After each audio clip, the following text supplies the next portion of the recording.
음, 네, 알고리즘 수업이고요. 진도로는 첫 시간이네요, 그죠? 처음으로 나가는 내용은 알고리즘 분석에 대한 내용인데요. 아무래도 이제 첫 주 수업인 만큼 좀 가벼운 마음으로 진행했으면 좋겠는데, 근데 오늘 나갈 내용은 그렇게 어려운 내용은 없습니다. 그냥 가벼운 마음으로 들으시면 될 것 같고요. 네, 한번 시작해 보도록 하겠습니다. 오늘 얘기할 내용은 여기 이제 목차에 있는 요 그대로인데 전부 다 나가지는 못하고 요 알고리즘 애널리시스 처음 소개하는 부분이랑 그다음에 베스트 월스트 에버리지 케이시스 요거 그다음에 어시스터틱 애널리시스의 앞부분까지 나가는 정도면은 딱 적당할 것 같아요. 이 정도 나가도록 하겠습니다. 네. 먼저 알고리즘에 대한 정의는 지난 시간에 대략적으로 얘기를 했죠. 먼저 이제 문제에 대해서 정의를 해야 되는데 녹음이 제대로 되고 있는 것 같아요. 네, 좋습니다. 문제에 대해 먼저 정의를 해야 될 것 같은데, 문제는 뭐라고요? 여러분들? 입력과 출력의 쌍으로 정의가 된다, 이렇게 얘기를 드렸었죠. 어떤 입력이 들어왔을 때 어떤 출력이 나와야 한다를 명세한 것을 우리는 문제라고 얘기하기로 했어요. 그죠? 그리고 알고리즘은 이런 문제를 해결하는 컴퓨터적인 어떤 절차를 말하는 거다, 이렇게 얘기를 했었죠. 물론 이제 요즘에는 알고리즘이라는 용어가 통용돼서 꼭 컴퓨터가 아니더라도 어떤 절차가 있으면 그게 알고리즘이다, 이렇게 얘기를 하잖아요. 근데 이제 우리는 컴퓨터쟁이들이니까 이제 컴퓨터적인 무언가를 활용을 해서 문제를 해결하는 그 방법을 공식화한 형태로 표현한 것, 이것을 알고리즘이라고 얘기를 합니다. 문제 예시는 지난 시간에 했기 때문에 그냥 간단하게 넘어갈게요. 근데 여기서 얘기하고 싶은 첫 번째 내용은 뭐냐면은 하나의 문제를 푸는 알고리즘은 꼭 하나만 있는 건 아닙니다. 맞죠? 여러 가지 방식으로 같은 문제를 풀 수가 있어요. 예를 들어서 여기 문제가 n을 n번 더한 값이 무엇이냐, 요것을 문제라고 하고, 그럼 요걸 인풋과 아웃풋으로 정의하면은 인풋은 숫자 n이 될 거고 아웃풋은 n이 n번 더해진 값을 출력하면 되는 거잖아요. 요거 문제 여기 알고리즘 1, 2, 3 방식으로 풀 수 있겠죠. 첫 번째 방법은 보면은 처음에 썸을 0으로 초기화하고 이제 0부터 n까지 쭉 반복하면서 n을 계속 반복적으로 더해가는 이제 그런 방식으로 구하고 있는 거고, 두 번째 방법은 설마 여기 계신 분들 중에 이 문제를 두 번째 방법으로 푸는 사람은 없겠죠? 보면은 이제 이중포문을 돌면서 계속 썸이라는 변수에다가 1을 더해주는 방식으로 그렇게 구하고 있습니다. 그죠? 세 번째는 그냥 아주 간단하게 n 곱하기 n 해서 값을 구해주고 있죠. 그러면 여러분들이 어떤 알고리즘 설계 혹은 이제 알고리즘을 선택하는 사람이라고 하면은 이 세 개의 알고리즘 중에 뭘 선택을 하겠어요? 당연히 세 번째 거겠죠? 당연히 세 번째 걸 선택하게 될 것 같습니다. 그 이유는 뭔가요? 세 번째 걸 선택하는 이유. 코드가 짧아서? 이유가 뭐죠? 네. 크게 두 가지 이유가 있을 것 같아요. 하나는 말 그대로 코드가 보기 쉬우니까 이해가 잘 되잖아요. 코드가 보기 쉽고, 두 번째는 제일 효율적이죠. 얘 같은 경우에는 연산을 입력 숫자에 비례하게, 그죠? 우리는 보통 이제 n번 연산한다 이런 식으로 얘기를 하는데, 두 번째 거는 n 제곱번 연산을 하고 얘는 한 번만 연산을 하잖아요. 이게 제일 효율적이네 라고 해서 보통은 알고리즘 세 번째 거 요것을 채택을 하게 될 것 같아요. 이렇게 얘기한 것처럼 알고리즘을 평가를 할 때, 알고리즘을 채택을 할 때 우리가 봐야 되는 측면이 크게 두 가지가 있는데, 하나는 효율성, 하나는 용이성입니다. 근데 이제 알고리즘 수업에서는 용이성은 별로 중요하게 생각하지 않아요. 효율성이 왔답니다. 일단 효율성을 봐야 돼요. 얼마나 효율적인가. 우리가 그러려면은 어떤 알고리즘이 얼마나 효율적인지 분석할 수 있어야겠죠. 그죠? 분석하는 방법에 대해서 이제 오늘 얘기를 할 겁니다. 알고리즘의 효율성을 어떻게 측정을 할 수 있는지 그 부분에 대해서 오늘 얘기를 할 거예요. 오늘이랑 이제 다음 시간까지 이렇게 얘기를 할 겁니다. 그럼 이제 효율적인 알고리즘을 어떻게 정의할 수 있냐면은, 효율적인 알고리즘은 그냥 무작정 뭐 빠른 알고리즘이 효율적이다 이렇게 얘기하기보다는 어떤 우리한테 주어진 자원, 그러니까 한정된 자원으로 어떤 문제를 해결할 수 있으면은 그 알고리즘을 우리는 효율적인 알고리즘이다 이렇게 얘기를 합니다. 예를 들어서 이런 거죠. 사실 이 세 개의 알고리즘 다 효율적인 알고리즘이라고 얘기할 수 있어요. 요즘의 현대의 컴퓨터라고 하면은, 그리고 입력 n이 충분히 작다고 가정하면은, 그죠? 근데 우리가 막 n을 n번 더한 이 값을 굉장히 큰 값에 대해서 처리를 해야 된다. 그러면은 이 두 번째나 첫 번째 방법은 비효율적이 되는 거겠죠. 만약에 연산을 못하는 그런 상황이 되면은, 그죠?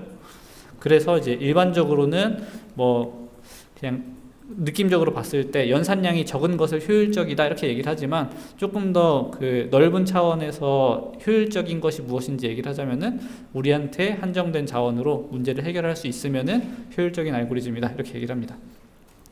그럼 여기서 말하는 이 자원은 무엇이 있는가를 얘기를 해야 되는데, 보통 알고리즘에서의 자원이라고 하면은 시간이랑 공간을 얘기를 합니다. 여기서 말하는 공간은 이런 지금 현재 우리가 존재하는 이런 공간을 말하는 게 아니고 메모리 공간을 말하는 거예요. 메모리. 네, 글씨가 아주 그냥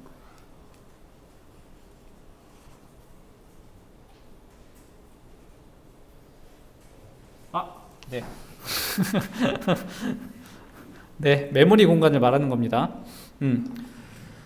그러면 이 자원을 얼마나 효율적으로 쓰는지 우리가 측정을 해봐야 될 거 아니에요. 그러니까 시간을 측정을 해보고, 그리고 메모리를 얼마나 쓰는지 측정을 해봐야 될 거 아니에요. 이 측정을 하는 방법은 크게 두 가지가 있습니다. 하나는 실험적으로 측정을 하는 방법이 있고, 하나는 이론적으로 측정을 하는 방법이에요. 실험적으로 측정을 하는 거는 말 그대로 그 초시계 들고 버튼 딸깍 한 다음에 초시계 시작한 다음에 끝나면 그 초시계 다시 한번 눌러서 그 시간을 재는 거예요. 그죠? 굉장히 직관적이죠. 그리고 그 메모리 공간을 이제 측정을 한다고 하면은 이제 그 알고리즘이 시작되기 전에 이제 메모리 사용량을 측정하고, 알고리즘이 돌아가는 동안에 메모리가 어디까지 사용이 되는지를 모니터링한 다음에 그 최대 사용량과 최소 사용량 사이의 차이를 측정하면 되잖아요. 그죠? 그런 식으로 우리가 실험적으로 실제로 그 알고리즘을 돌려보면서 그 자원을 한번 측정을 해볼 수 있을 것 같아요. 그죠? 실행 시간이랑 메모리 사용량을. 그러면 이제 이론적인 방법으로 이제 요걸 분석한다라는 거는 무엇이냐? 이제 타임 컴플렉시티랑 스페이스 컴플렉시티를 계산한다는 건데, 뭐 이제 뒤에서 얘기하겠지만 기본 연산 수가 얼마나 되는지 그 알고리즘 코드 보면서 이렇게 세 보는 거예요. 이제 어떤 입력이 들어왔을 때 뭐 덧셈, 뺄셈, 곱셈, 나눗셈 뭐 이런 것들을 기본 연산으로 했을 때 그 기본 연산이 몇 번 실행될 것인가, 어떤 입력에 대해서 몇 번 실행될 것인가를 이제 이론적으로 세보는 것을 이제 우리는 이제 이론적 방법으로 효율성을 측정하는 것이다 이렇게 얘기를 할 수 있을 것 같습니다. 그죠? 그래서 뭐 실험적으로 측정을 하는 거는 이제 파이썬 언어를 사용한다고 하면은 시간 측정은 왼쪽 같은 코드, 메모리 공간 측정은 오른쪽 같은 코드로 작성할 수 있을 것 같아요. 뭐 왼쪽은 많이 보셨죠? 그 타임이라는 모듈을 임포트를 해서 타임 하면은 지금 현재 시간이 유닉스 타임으로 주어지거든요. 그럼 타임 아닌가? 유닉스 타임이 아니었나요? 다른 거였나? 잘 기억이 안 나네요. 아무튼 그 뭐 유닉스 타임으로 주어진다고 가정을 합시다. 그럼 이제 현재 시간을 스타트 타임에 넣어놓고, 그 다음에 다시 여기서 호출할 때는 이 코드가 호출되는 시점에 현재 시간이 나올 거잖아요. 여기 스타트 타임에는 아까 전에 시간이 나와 있을 거고, 그럼 요거 빼기 요거 하면은 이게 여기 사이에 어떤 코드가 있었다고 하면 그 코드가 실행되는 그 실행 시간이 되겠죠. 이렇게 측정을 할 수 있을 것 같고, 메모리는 psutil이라는 걸 사용하면은 그 메모리 사용량을 측정을 할 수가 있습니다. 여기 보면은 psutil.process p 자꾸 이렇게 튀지? 네, psutil.process 이렇게 해서 p를 만든 다음에 메모리 인포를 하면은 지금 현재 그 할당된 메모리 양이 얼마고 사용 중인 메모리 양이 얼마고 이런 걸 알 수 있거든요. 그럼 실행 중간중간에 계속 메모리 인포를 호출을 해서 여기에 있는 값들을 계속 기록해 나가면은, 그러면은 메모리 사용량이 얼마나 되는지를 측정해 볼 수 있겠죠. 네, 이 실험적인 방법으로 이렇게 측정을 할 수가 있을 것 같습니다. 이 실험적 방법의 장점은 아주 직관적이죠. 직관적이고 만약에 우리가 그 돌아가는 코드를 가지고 있다고 하면은 지금 당장 실험을 해볼 수가 있어요. 그죠? 근데 문제는 굉장히 입력이 클 경우에는 실험이 힘들 수 있습니다. 그죠? 만약에 돌려놨는데 이게 하루가 걸리고 이틀이 걸리고 일주일이 걸리고 이러면은 이게 실제로 돌아가고 있는지 아닌지조차도 알 수가 없잖아요. 그렇기 때문에 그런 엄청나게 큰 입력에 대해서는 테스트 해보기가 어렵다. 그게 첫 번째고, 두 번째는 뭐 다른 이유들로는 여기 써놓은 것처럼 기기나 운영체제나 언어나 구현 방법 등에 따라서 그 결과가 가변적이에요. 당연하겠죠? 여러분들이 지금 사용하고 있는 노트북으로 실험을 하는 거랑 저기 어디 뭐 대전에 있는 슈퍼컴퓨터 이런 거 사용해서 실험하는 거랑 그 결과가 다를 거 아니에요. 그죠? 그리고 운영체제에 따라서도 조금 다르겠죠. 뭐 윈도우나 뭐 리눅스나 맥이나 다 그 메모리 할당 방법이나 프로세스 관리하는 방법이 조금씩 다르다 보니까 이 같은 하드웨어에서도 이 실행 시간이나 이런 게 조금씩 달라질 수 있거든요. 그렇기 때문에 이제 환경에 따라 가변적일 수 있다. 이제 그게 이제 단점이고, 그리고 입력 크기에 따른 성능의 경향성을 파악하는 건 좀 어렵습니다. 무슨 얘기냐면은 그 입력 크기가 뭐 n이 1부터 뭐 10, 100, 1000만, 10만 이렇게 증가함에 따라서 실행 시간이 어떻게 변화하는지를 알고 싶으면 어떻게 해야 돼요? 그 입력마다 다 실험을 돌려봐야 돼요. 그죠? 근데 이론적인 뒤에 얘기하겠지만 이론적인 방법으로 하면은 이제 그렇게 돌려볼 필요는 없습니다. 그냥 이론적으로 얘는 어느 정도의 속도로 실행 시간이 증가하겠구나를 알 수 있어요. 됐죠? 네. 수업 빨리 끝내고 싶어가지고 지금 막 우다다 얘기하고 있는데 어렵지 않죠, 여러분들? 지금까지 얘기하고 있는 거 혹시 중간중간에 잘 모르겠는 거 있으면 꼭 질문을 해주세요. 아시겠죠? 네. 그러면은 여기 앞에까지는 이제 실험적 측정 방법에 대해서 얘기를 했는데, 이론적인 측정 방법은 뭐가 있는가를 얘기를 해야 되는데, 흔히 우리는 복잡도 분석이라고 얘기를 합니다. 영어로는 이제 complexity analysis라고 얘기를 하는데요. 이제 자원이 두 개가 있잖아요. 시간이랑 공간. 그렇다 보니까 complexity analysis도 두 가지로 나눠서 얘기를 합니다. 시간 복잡도, 공간 복잡도. 그럼 시간 복잡도는 기본 연산의 수를 계산하는 것이고요. 공간 복잡도는 이제 메모리 사용량인데, 실험적으로 사용하는 그 메모리 사용량을 말하는 게 아니고 그 사용하는 변수의 양을 말하는 겁니다. 변수의 개수를 그 입력이 만약에 n개라고 했을 때 그 n만큼 쓰는지 n 제곱만큼 쓰는지 이런 걸 세보는 거예요. 이해되시죠? 그럼 여기서 말하는 이제 기본 연산은 무엇인지를 정의를 해야 되는데, 기본 연산은 그 어떤 입력과는 상관없이 항상 상수 시간에 실행되는 연산들을 기본 연산으로 정의를 합니다. 우리가 흔히 알고 있는 기본 연산들 뭐가 있죠? 사칙 연산, 대입 연산, 비교 연산 뭐 이런 것들이 있을 거 아니에요. 이것뿐만이 아니고 어쨌든 상수 시간 안에 실행이 된다라고 증명되어 있는 연산들은 전부 다 기본 연산입니다. 아시겠죠? 네. 그럼 기본 연산이 어떤 알고리즘에 몇 번 실행되는지를 세보는 것이 복잡도 분석이에요. 그것도 시간 복잡도 분석. 됐죠?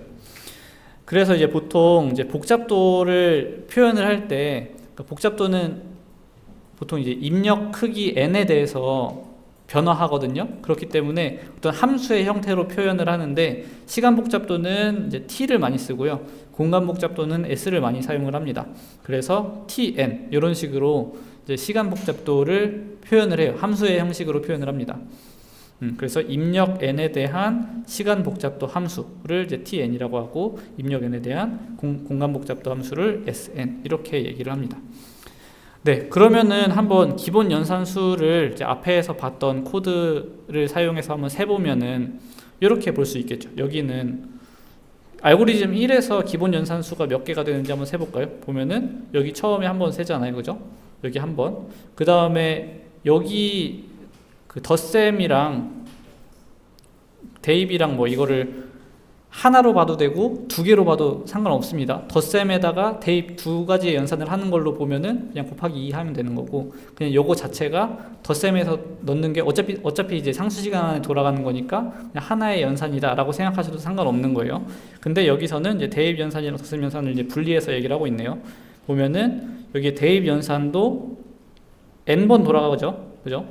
덧셈 연산도 n번 돌아가요. 그렇기 때문에 대입 연산은 n 더하기 1번 요거까지, 덧셈 연산은 n번, 이제 n번 이제 실행이 되니까 전부 다 해서 이제 기본 연산의 개수가 2n 더하기 1개다 이렇게 얘기를 할 수 있을 것 같아요.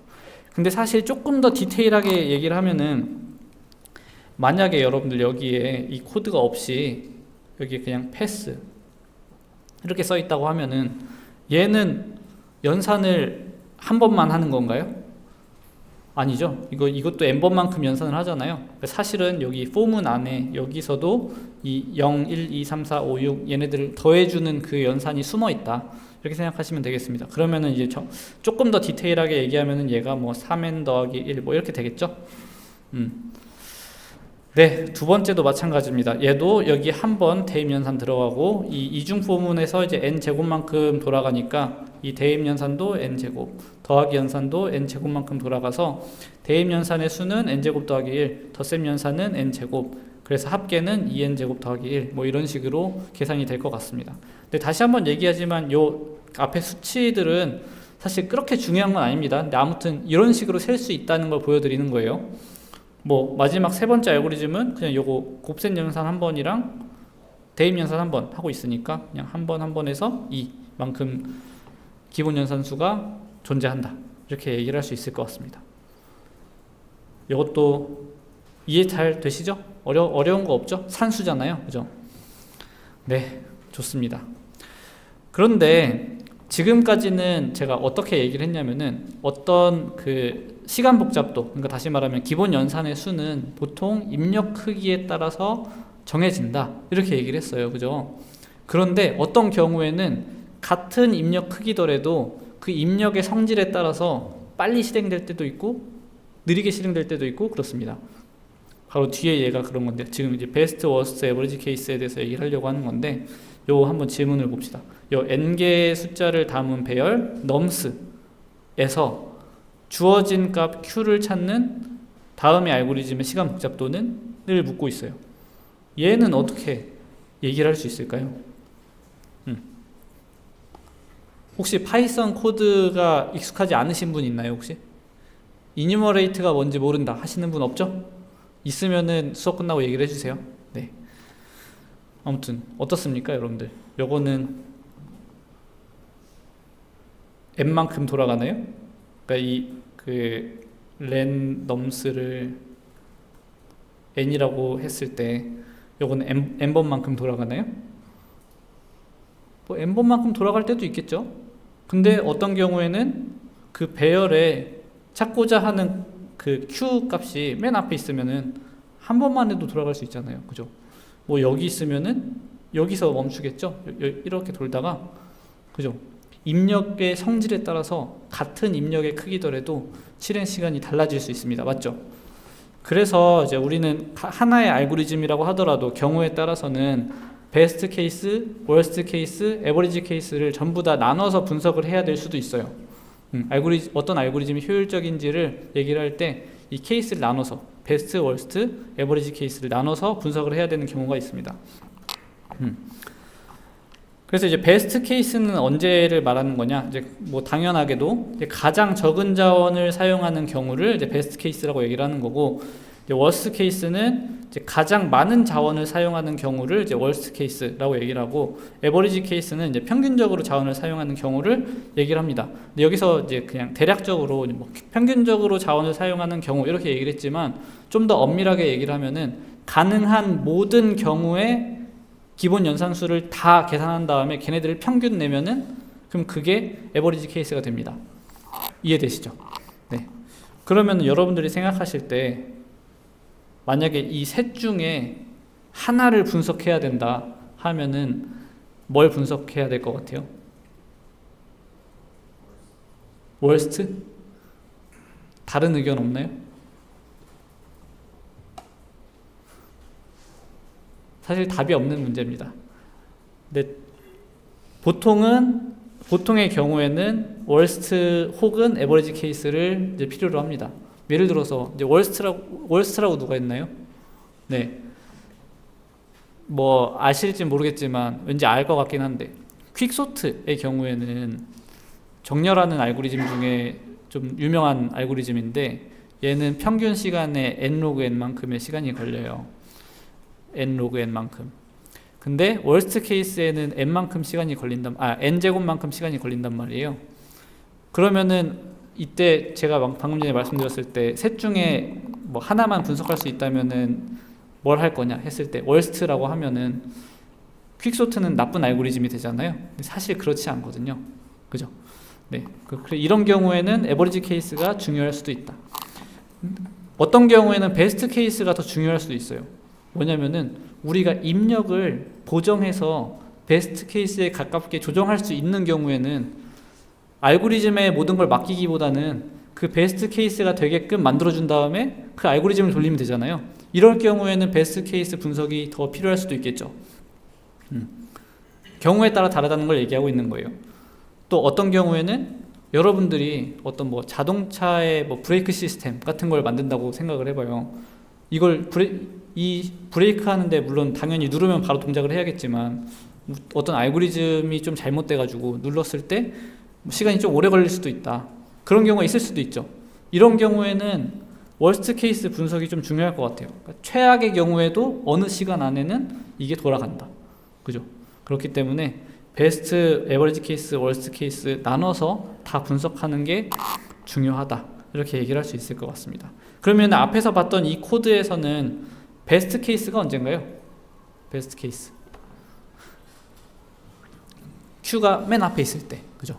우리가 찾고자 하는 Q가 맨 앞에 있을 때가 베스트 케이스일 것 같고, 그때는 연산수가 몇 개가 되죠? 1개. 그죠?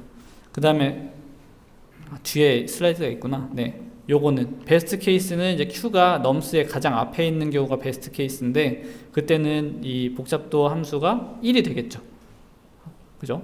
그럼 월스트일 때는 어떤가요? 월스트일 때는 월스트 케이스인 경우는 우리가 찾고자 하는 값이 그 배열의 맨 끝에 있거나 혹은 아예 없거나, 그죠? 그런 경우가 이제 월스트 케이스잖아요. 이제 그런 경우에는 이 배열 끝까지 다 뒤져볼 테니까 n만큼의 시간이 걸리겠죠. 요 연산이 n번 실행이 될 거 아니에요, 그죠? 그럼 에버리지 케이스는 어떤가요? 근데 어떤 이제 값이 존재한다는 가정하에 에버리지 케이스. 그러니까 이게 유니폼 디스트리뷰션을 따른다고 가정을 했을 때는 Q가 맨 앞에 있을 확률, 두 번째 있을 확률, 세 번째 있을 확률, 얘네들이 다 동일하다고 가정을 하면은, 그죠? 그럼 여기 있는 경우에는 연산수가 1, 여기 있을 때는 2, 여기 있을 때는 3, 여기 있을 때는 4 이렇게 될 거 아니에요. 그렇기 때문에 전체 모든 경우는 1 더하기 2 더하기 3 더하기 4 더하기 점점점 더하기 n 한 다음에 얘를 n분의 1 하는 게 되겠죠. 그래서 이거 다 더하면 몇이죠? n 더하기 1 곱하기 n 나누기 2니까, 그래서 나누면은 n 더하기 1 나누기 2만큼. 그래서 에버리지 케이스의 기본 연산량의 수는 n 더하기 1 나누기 2만큼이 되겠습니다. 그죠? 네, 이런 식으로 우리가 베스트 케이스, 월스트 케이스, 에버리지 케이스를 나눠서 분석할 수 있겠습니다. 네. 그 다음 이제 얘기를 할 거는 이제 어심토틱 애널리시스라는 건데, 우리말로 하면은 이제 점근적 분석 방법이라고 하는 거예요. 이건 뭐냐면은 뒤에 그냥 슬라이드에서 바로 볼까요? 지금까지는 우리가 어떻게 분석을 했냐면은 알고리즘이 주어지면은 그 알고리즘에서 경우에 따라서 그 기본 연산수가 몇 개가 될 것인지를 세는 방식으로 했어요. 그죠? 세는 방식으로 했습니다. 근데 매번 그 알고리즘이 주어지면 그 알고리즘을 분석할 때 요 기본 연산수를 항상 다 세야 되느냐, 정확하게. 그게 질문인 거예요. 알고리즘 분석을 하려면 기본 연산수를 일일이 세야 되는 게 맞느냐, 요게 질문인 겁니다. 그럴 필요 없다고 이 슬라이드를 준비한 거겠죠. 그래서 그럴 필요가 없습니다. 보통 이제 우리가 궁금한 건 뭐냐면은 입력 크기가 클 때예요. 맞나요? 입력 크기가 작을 때는 비효율적인 알고리즘이나 효율적인 알고리즘이나 어차피 빨리 돌아가요. 그죠? 맞죠? 그렇기 때문에 n이 클 때, 그러니까 입력 크기가 클 때 어떤 알고리즘이 효율적인지가 우리는 궁금합니다. 맞죠?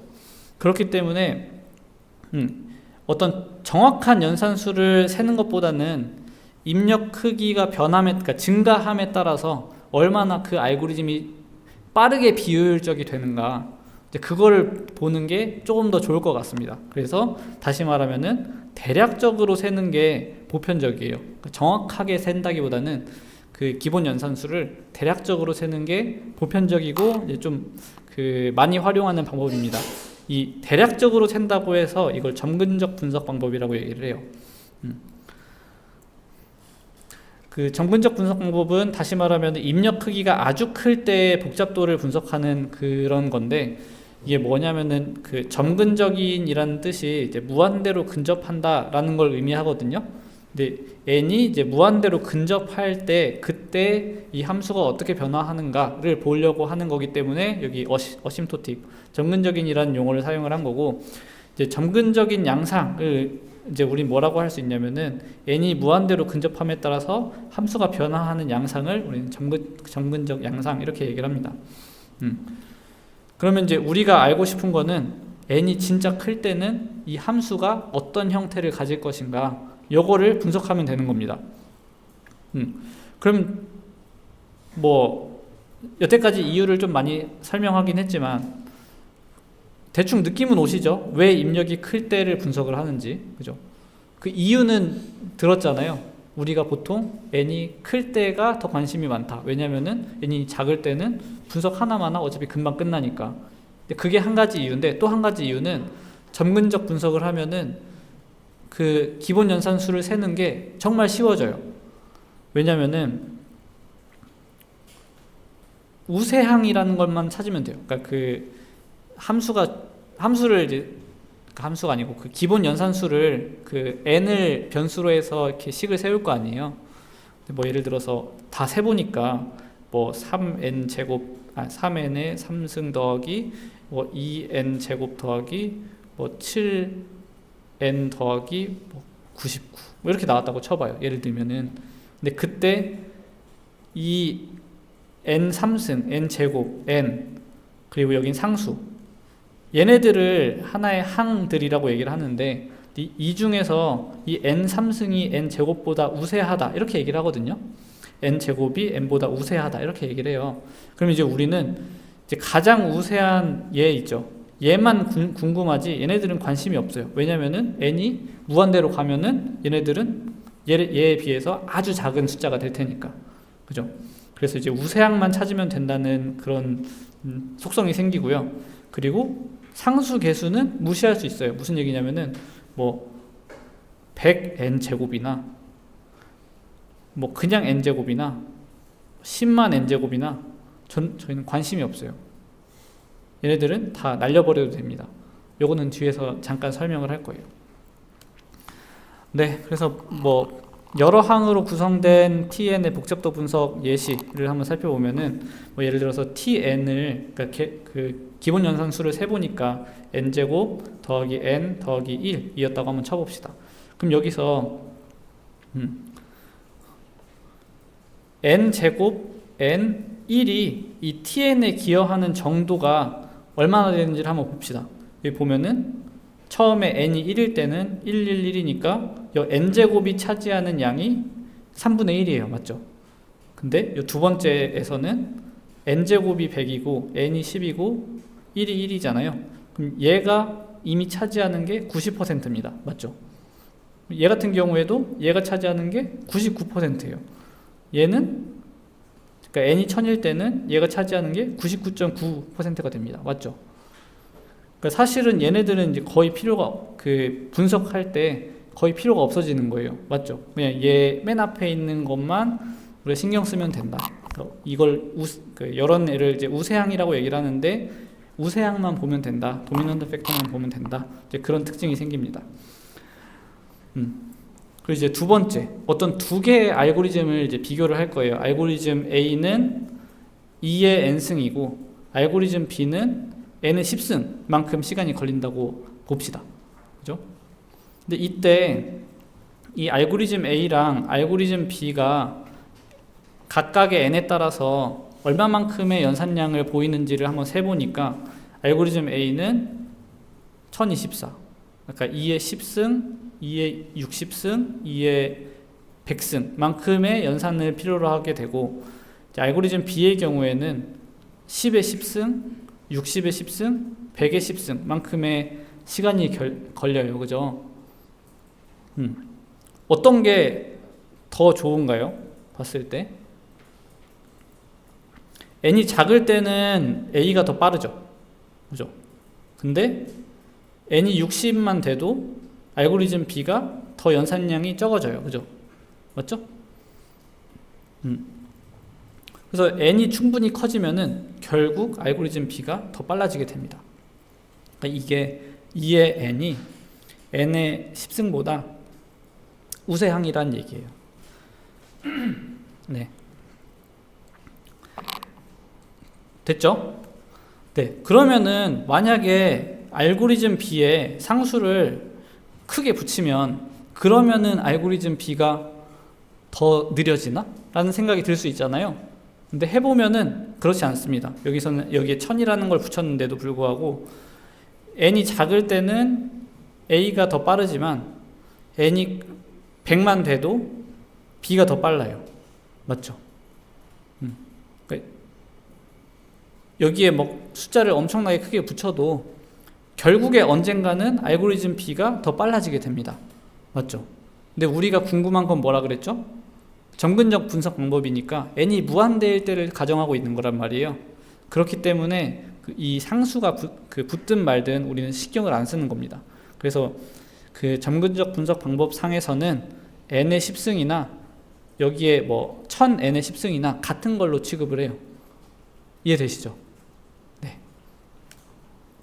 네, 그래서 이제 알고리즘 앞에서 봤던 1이랑 2랑 3 얘네들을 이제 점근적 분석 방법에 의해서 기본 연산수를 세보면은 얘는 원래 2n 더하기 1만큼 시간이 걸렸으니까 그냥 야매로 해보는 거예요. 그러면은 그냥 상수 지우고 여기 앞에 있는 여기 있는 상수 지우고 얘가 우세항이니까 그냥 n 이렇게 남기는 거고, 얘 같은 경우에는 이 n제곱이 우세항이잖아요. 그래서 n제곱만 남기는 거고, 얘는 이제 상수만 있잖아요. 상수는 여기 뒤에 이제 곱하기 1 이렇게 돼 있는 거라고 그냥 생각하시면 되고, 이거를 이제 그 상수항에 붙은 상수라고 보고 얘를 그냥 날리는 거죠. 그럼 얘가 1 이렇게 걸린다.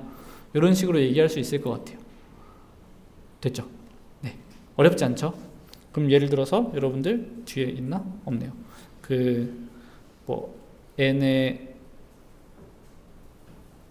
아니다. 2의 n승 12의 n승 더하기 5의 n의 4승 더하기 n제곱 더하기 27n 더하기 99 이런 게 있다고 치면, 얘를 점근적 분석을 한다고 하면은 어떻게 되는 거죠?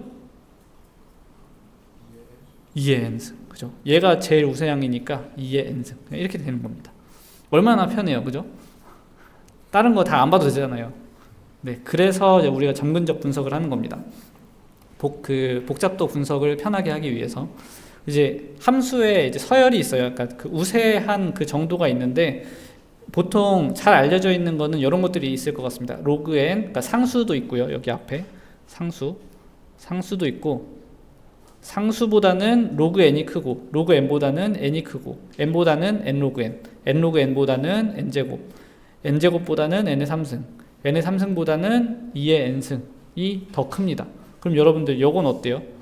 n의 로그의 제곱의 n이랑 n제곱, 요거랑 비교했을 때는 어떨 것 같아요? 요것도 이렇게 됩니다. 네.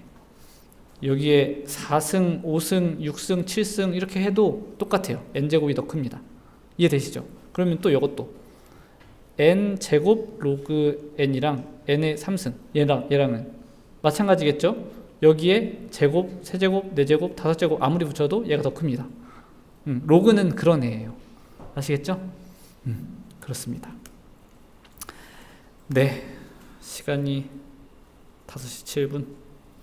혹시 오늘 다 해도 될 것 같은데?